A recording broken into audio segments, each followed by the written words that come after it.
ancient Mesopotamian art. There is only one depiction of an Eastern Asian looking guy in the so-called ancient Middle Eastern art, which is found in Persepolis and is said to be the depiction of a Scythian, supposedly an ancient nomadic people from Central Asia.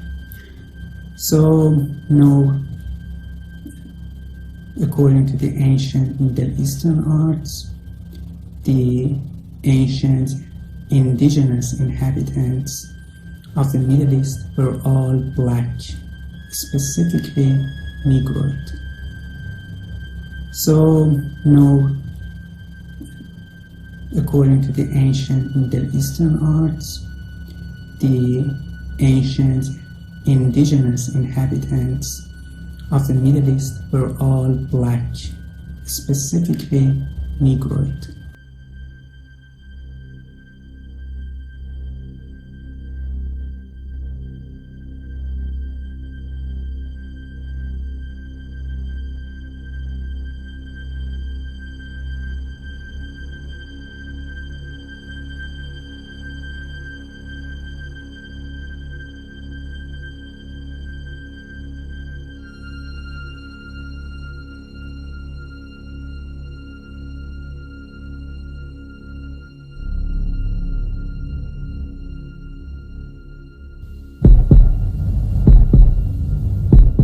Dr. Goodacre believes that the traditional depictions of Jesus' skin color may also need revising.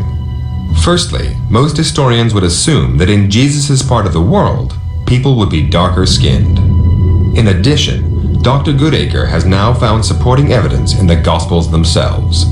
Matthew writes that when Herod ordered the massacre of children under the age of 2, Mary and Joseph escaped with Jesus to Egypt. Now, it's very unlikely that Jesus would have been able to be hidden in Egypt if he had a very different colour skin from the people that were in Egypt.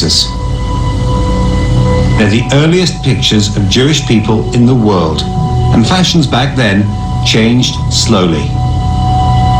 The kind of hairstyle that you get, it's short, it's curly, it's, if you like, afro in style, and this seems to be almost uniform in the way that Jesus is depicted there.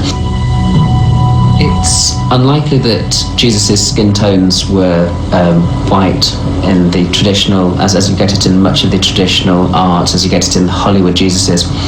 It's more likely he had darker skin tones, and he's much more likely to have looked something like this. Chandelier d'or.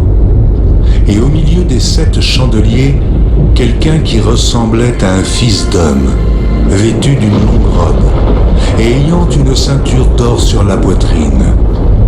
Sa tête et ses cheveux étaient blancs comme de la laine blanche, comme de la neige. Ses yeux étaient comme une flamme de feu.